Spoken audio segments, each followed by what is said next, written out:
This is the practice recording for the hot flash talk. Hot flashes are an indication of hormone instability, which leads to many other health problems. So that is a good indicator that it is time to give the body extra support. When do people start having hot flashes? Some people have them during pregnancy. Even young women can have a problem with temperature, but most frequently they start during perimenopause. So here's premenopause, but here's perimenopause when the hormones they start to fluctuate and decline. And since estrogen has a role in relaxing the blood vessels, once it becomes irregular, that control changes. Then people have their menopause and they can continue into late menopause. So as we age, all of our hormones decline. Growth hormone declines, estrogen declines. It is thought that this loss of estrogen is responsible for hot flashes. But I will also show that there are studies that show that progesterone can help with hot flashes. DHEA can help with hot flashes. There are some women who cannot use estrogen, and testosterone has been used as a substitute for hot flashes. So many different things can play a role. Melatonin has even been shown to help. So when someone comes in with hot flashes, I don't automatically assume that it's just estrogen because then something else can be missed. Interest in the flushing reaction began in historic times, but at that time there weren't a lot of people over 45. So as time went on, there became more and more women over the age of 45, and more things started to be studied about hot flashes. But there are other medical conditions that can mimic hot flashes. So some systemic diseases like hypothyroidism, hypertension, lupus, and adrenal fatigue. Emotions can cause people to flash. Medications can cause the flushing reaction, like niacin can cause a person to flush. Some people flush with alcohol, like I've heard people say if they drink wine, they'll have a hot flash. And sometimes food additives and certain types of food. Like I had a patient who was allergic to beef, and that would cause her to be hot. So, what is a hot flash? Some people say, I don't know what a hot flash is. And I'll tell them sometimes it feels like most of us have had the flu and we've gotten really warm and then cold and then warm, like our temperature is not in control. And so some people have that experience. Some people feel hot from within, like they swallowed a match and they have a little candle inside of them making them hot. But it usually lasts for a short period of time, like a minute or two, and goes away. But then it comes back. Some people can turn red. Some people also have other systemic issues, like their pulse will change or their heart will beat fast. Some people will sweat. Some people will get cold. And sometimes they can be so severe they'll wake you up from sleep. They could require that you change your clothes in the middle of the night, but they're hot. So some people say, maybe I had a hot flash, but I don't know that I had a hot flash. You'll know. They're hot. So when do they appear? 85% of women will have hot flashes. So everyone does not have them, but most people do. Half of the people who do start having them will have them for 5 years, but some women can have them for more than 10 years. So they can last for anywhere between 5 to 10 years. They typically get progressively more frequent and worse at first. But most of the time they can last more than 7 years. So, and a lot of people try to tough them out, but it's hard to tough out something that wakes you up every hour for 7 years. And there are many different things that we can try, like an hour's work, because that's how long we'll be talking. So various options. There are prescriptions, there are herbs. So there are prescriptions that are for hot flashes, like specifically say on the label, this is for a hot flash. And usually if someone's going to prescribe you something for hot flashes, it will say moderate to severe hot flashes. For example, some women have gone to their physician's office, maybe their yearly gynecology checkup, and told the doctor they were having some hot flashes. Maybe I started having some little hot flashes, and they were not offered anything because you have to tell them you're dying of the hot flashes. They have to be very disruptive to your life before they can on label give you a prescription for hot flashes. They are indicated for moderate to severe hot flashes. not for mild hot flashes. So prescriptions on label are for moderate to severe hot flashes. Herbs are something we use for mild to moderate. You don't have to be prescribed. I guess if you're severe, you could try an herb, but most of the time, if you see a study on an herb that says it helped with hot flashes, they will usually specify in their study that they took women who are having mild to moderate hot flashes, but not severe. And there are a variety of reasons for that.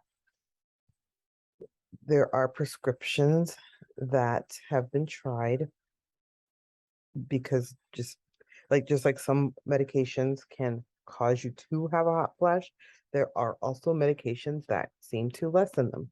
So a long time ago when we were prescribing antidepressants, because some people during the transition have mood swings or just feel off, and we give them prescriptions for their moods, but sometimes they will find that their flashes get better, to the point where now we actually prescribe certain antidepressants for hot flashes on label. And I'll discuss one of those prescriptions. There are nutritional supplements that are not herbs, like there are certain vitamins that have been associated with the improvement in hot flashes. Just like there are some vitamins like niacin that can worsen them, there are other vitamins that can improve hot flashes. And finally, there are essential oils that can help with this temperature issue.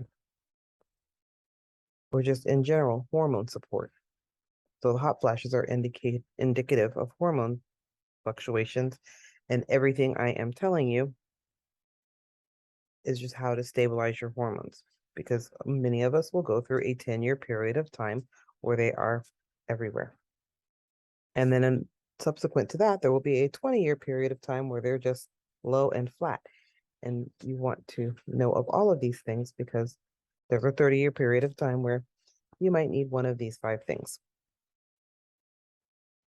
So the first thing I discuss is prescription hormones, because they are what we are going to compare everything else to.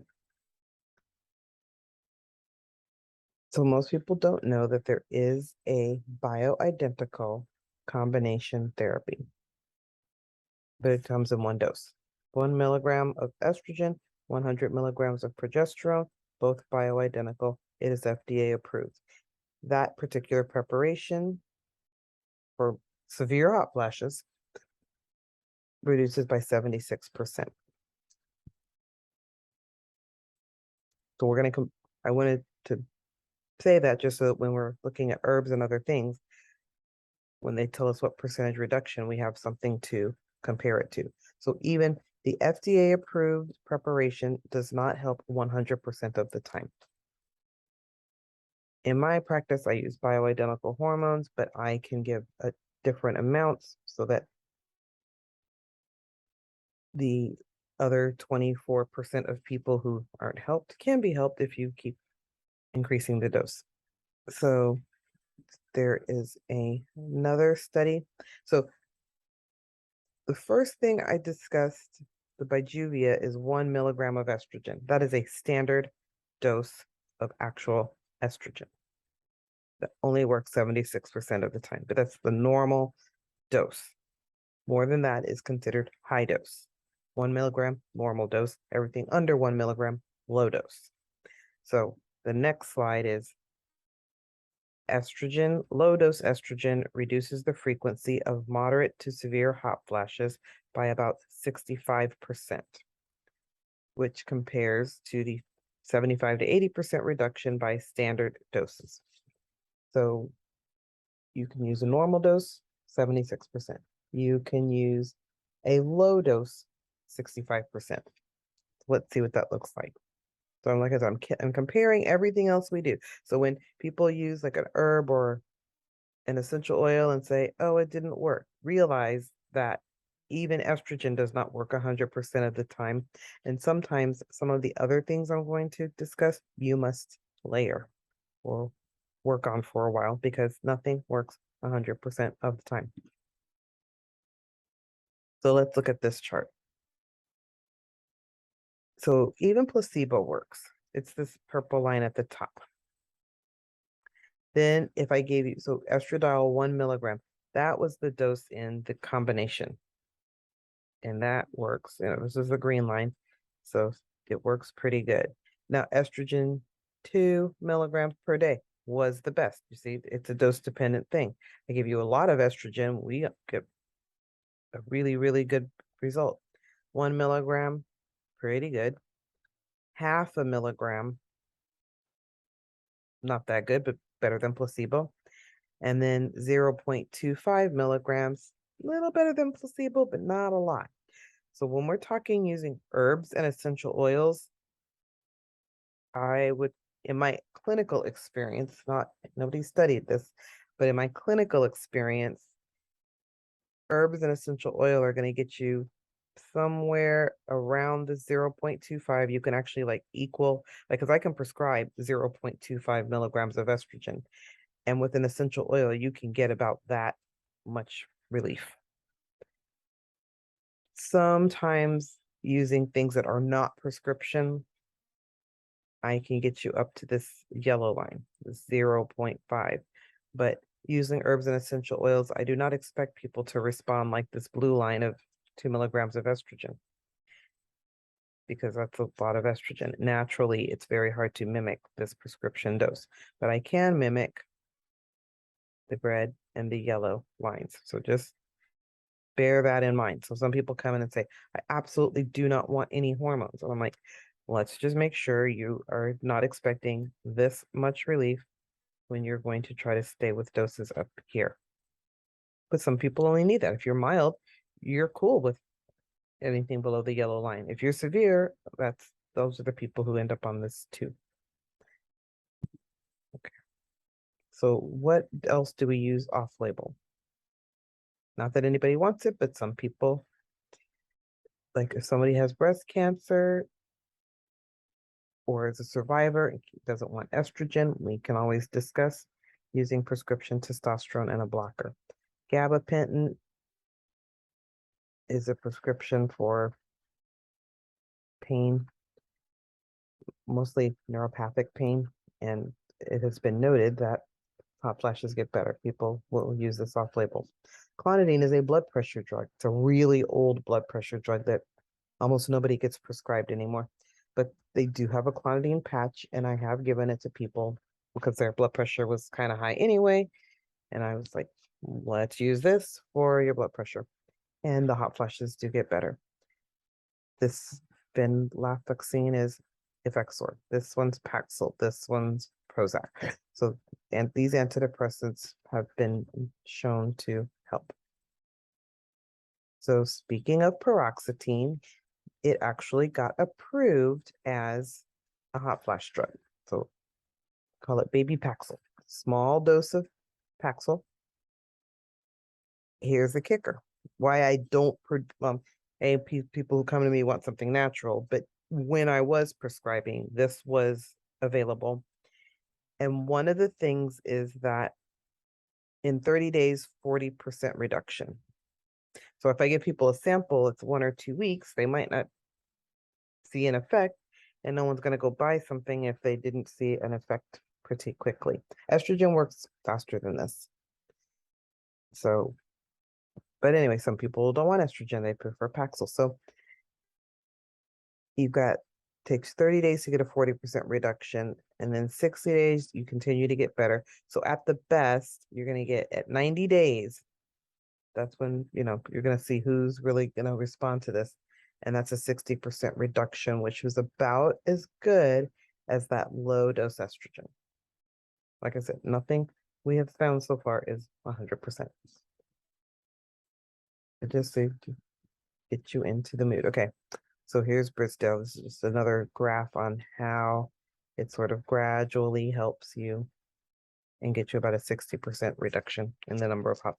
Doesn't mean 60% of the people respond, but it takes that long to get down to like, you're really hot, now you're half as hot. Whereas estrogen gets some people not hot. This probably could too. This depends. All right. So progesterone. So there are natural forms of progesterone that they sell over the counter. In order to sell progesterone over the counter, usually it's a low dose, like 20 milligrams. Just so you know, if it's over the counter, it can be sold under 20 milligrams. I have not seen a preparation of progesterone sold over the counter that has more than 20 milligrams per dose. Now, of course, there's a whole jar of it. I guess you could use the whole jar, but in general, each dose is going to be at 20 milligrams. So when they did the study, this was, of course, on prescription progesterone. Now, normally I prescribe, well, what is bioidentical at the store is 100 milligrams or 200 milligrams of progesterone. You can go to Walgreens or CVS and pick up a prescription for bioidentical progesterone that is 100 or 200. There is no other dose. Those are the two doses. But in this study, they used 300 milligrams, and it was effective 55% of the time. See, I'm going in order here. Now we're at 55%. But that's good. I like progesterone. It helps people at night. So it doesn't cause depression and it improves deep sleep. So when I have someone come to me who can't sleep, we're about to start dropping progesterone because it might help their hot flashes. They might not need estrogen. This by itself is awesome. So progesterone, it's good for skin elasticity. It's a diuretic. So people who are retaining water, there's a lot of reasons I like progesterone. And as we age, it declines. They've also done a study on progesterone and breast cancer, bioidentical progesterone and breast cancer. Very large study, and it did not have any increase in breast cancer. They literally looked at that. They had to, because the synthetic progesterone has been suggested to affect breast cancer, but bioidentical progesterone did not. Compared to the control group, it did not lead to any additional cases. So this is black cohosh. Remifemin is a specific brand name of black cohosh, but this is a study for 40 milligrams of black cohosh. But bear in mind, before you get excited, like, oh, look, 70% better. These are mild people. The mild people this is not for severe hot flashes. They studied people who had mild hot flashes. So, and it works almost as well as what we were doing before. But like I said, different population. Everything else was severe. Some studies are all comers, like everybody who shows up, let's just do them. Usually the prescription stuff is either everybody or severe, but the herbal people usually select for people who aren't melting. That was black cohosh. So here we go. There's a lot of different studies on black cohosh, and some of the studies are on black cohosh plus other herbs. So this was a phytocomplex study. They used black cohosh, dong quai, milk thistle, red clover, ginseng, and chaste tree. And they used like 50 women. They gave them this phytocomplex twice daily for 3 months. And by 3 months, there was a 73% decrease in hot flushes, 69% reduction of night sweats. Their sleep quality got better.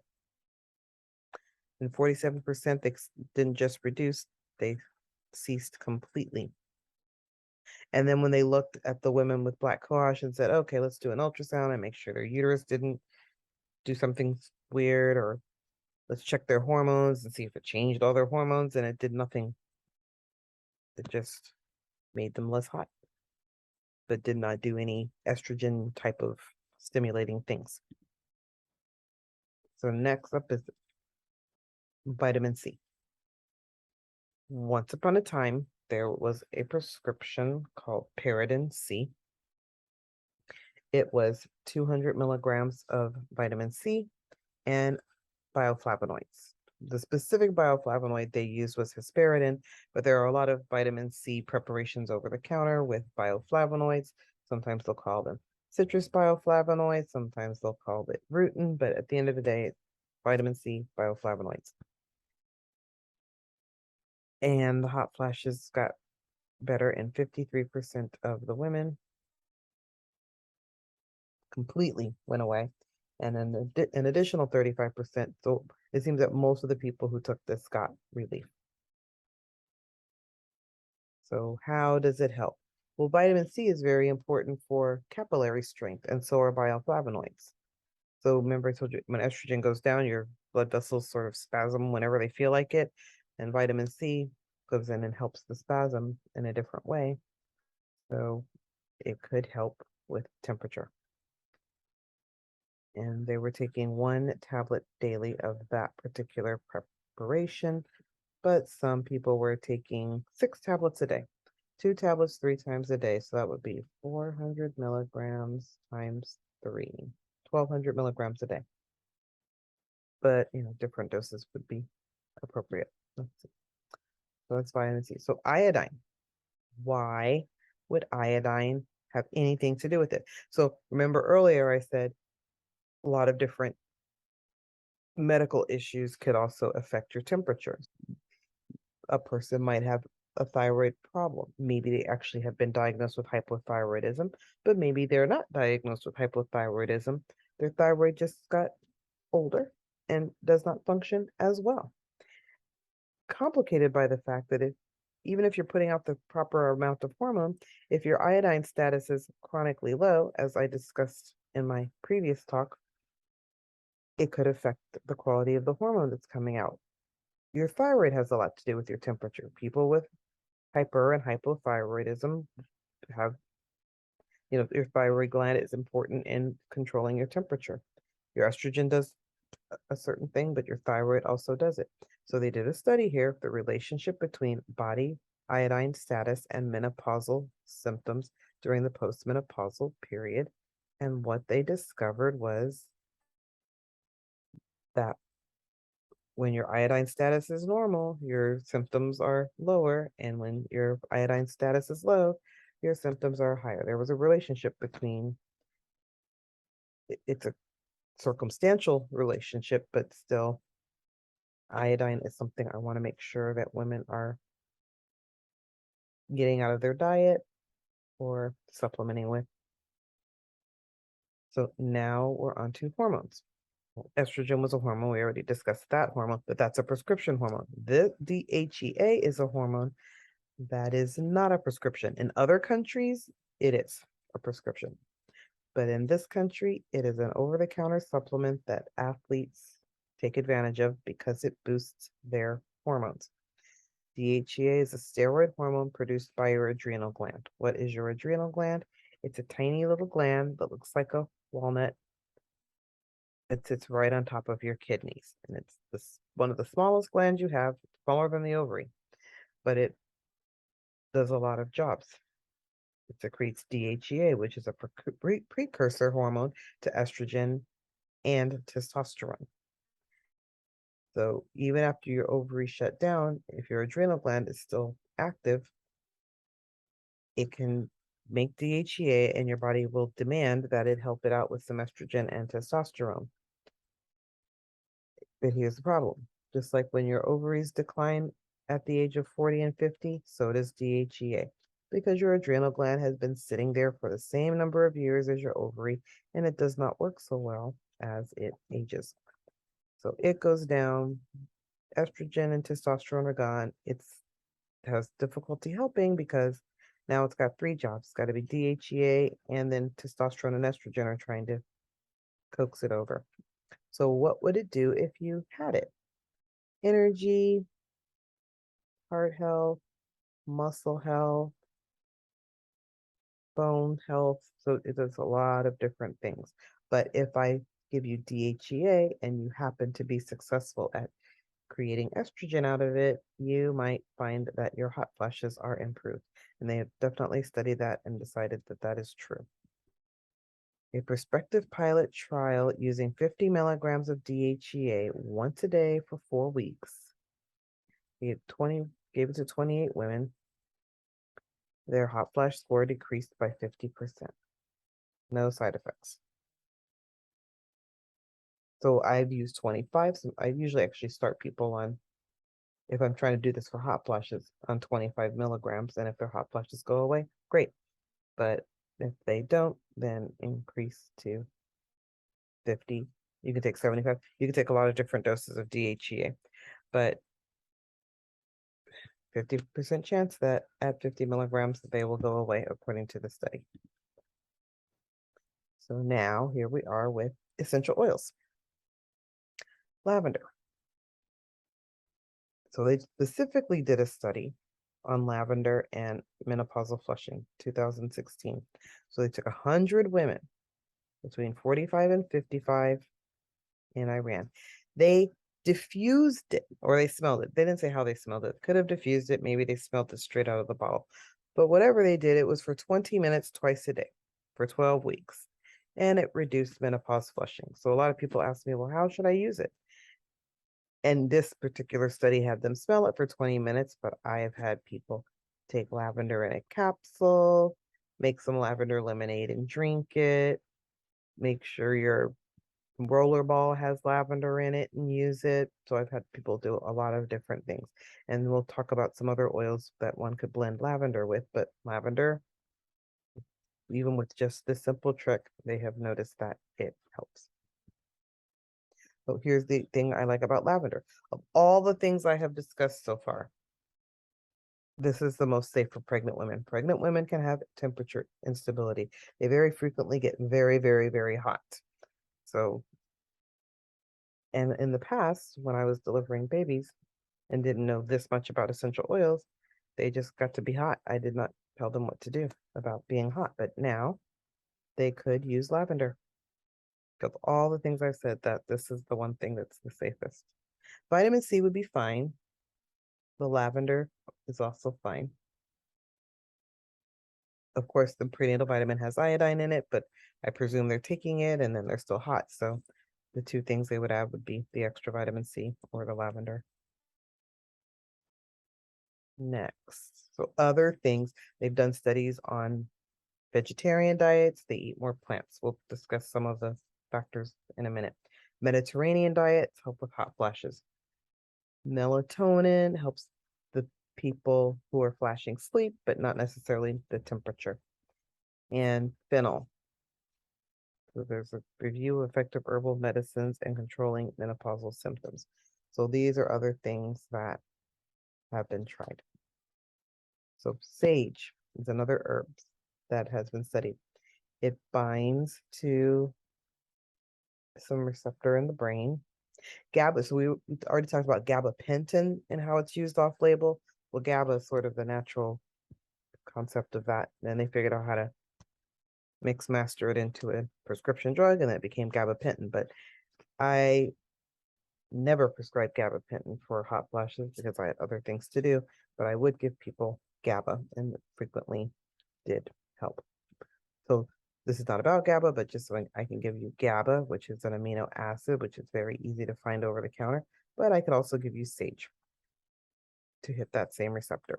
So there's receptors in the brain that have an antiperspiration feature, and sage also has some phytoestrogens. So it helps with memory, it helps with relaxation, and it might help you not flash. As a matter of fact, in Germany, so the Commission E is like the German FDA, and it's actually an approved indication. In Germany, they can actually say that sage will help you with excessive sweating, and there's no bad side effect.